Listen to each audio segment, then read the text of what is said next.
അതെ, ഞാൻ ഒരു കാര്യം അറിഞ്ഞു. കുറച്ച് ഇഷ്യൂ ഉണ്ടാക്കുന്ന സംഭവമാണ്. ചിലപ്പോൾ ഞാൻ ഈ വീഡിയോ ഇട്ട് കഴിഞ്ഞാൽ എനിക്കത് പ്രശ്നമായിട്ട് ബാധിക്കാൻ സാധ്യതയുണ്ട്. ഞാൻ എൻ്റെ ഹസ്ബൻഡിനോടും വീട്ടുകാരോടും ചർച്ച ചെയ്തപ്പോൾ ഇത് ചെയ്ത അല്ലെങ്കിൽ ഇത് ചെയ്തുകൊണ്ടിരിക്കുന്ന ആളെ കുറിച്ച് വ്യക്തമായിട്ട് പറയാതെ ചെറിയ ഹിന്റ് കൊടുത്തിട്ട് വീഡിയോ ഇട്ടാൽ മതി, അല്ലെങ്കിൽ നിനക്ക് പണി കിട്ടും എന്ന് പറഞ്ഞുകൊണ്ട് ഞാൻ ആ ഒരു ഭാഗം ആളുടെ പേര് വരുന്ന ഭാഗം അല്ലെങ്കിൽ ആ സ്ഥാപനത്തിന്റെ പേര് വരുന്ന ഭാഗം ഒന്ന് ഹൈഡ് ചെയ്തിട്ടാണ് ഇടുന്നത്. ഇത് കണക്ട് ചെയ്തുള്ള വീഡിയോ നിങ്ങൾ എന്തായാലും കാണണം.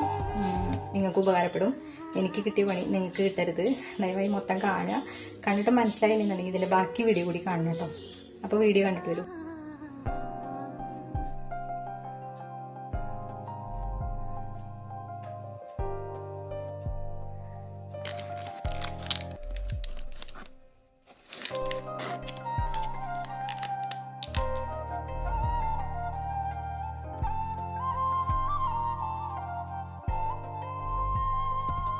മനസ്സിലായോ?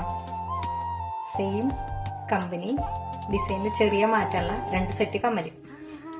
2 സ്ഥലത്തെ പ്രൈസാണ് അതിൽ കാണിച്ചത് ഒരു റൗണ്ടിലിട്ടിട്ട്. ഞാൻ ആ സ്ഥാപനത്തിന്റെ പേര് ചെറുതായിട്ടൊന്ന് മടക്കി വെച്ചു. ടൗണിൽ നിന്ന് മേടിച്ചാണ്, ഞാനാണത് പോയി മേടിച്ചത്. പക്ഷെ ഞാൻ വേറെ ഹോൾസെയിൽ കടയിൽ നിന്ന് എടുത്തിട്ട് ഞാൻ സെയിൽ ചെയ്യണ റേറ്റാണ് ഇപ്പുറത്ത് ഒരു ഓറഞ്ച് കളറിൽ ഇട്ടിരിക്കുന്നത്.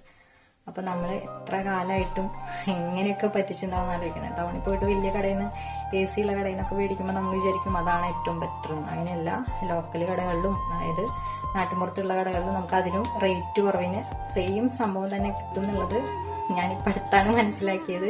അപ്പൊ ഞാനിത് അറിഞ്ഞ സ്ഥിതിക്ക് നിങ്ങളെ കൂടി അറിയിക്കാൻ വേണ്ടിയിട്ടാണ്. ഇതിപ്പോൾ എൻ്റെ കടയുടെ പ്രൊമോഷന് വേണ്ടിയിട്ടൊന്നല്ല, ഇവിടെ നിന്നല്ല വേറെ ഇവിടെ നിന്ന് എടുക്കുകയാണെങ്കിലും നിങ്ങൾ 1-2 പ്രാവശ്യം ഒന്ന് ചിന്തിച്ചിട്ട് ചെയ്യാം.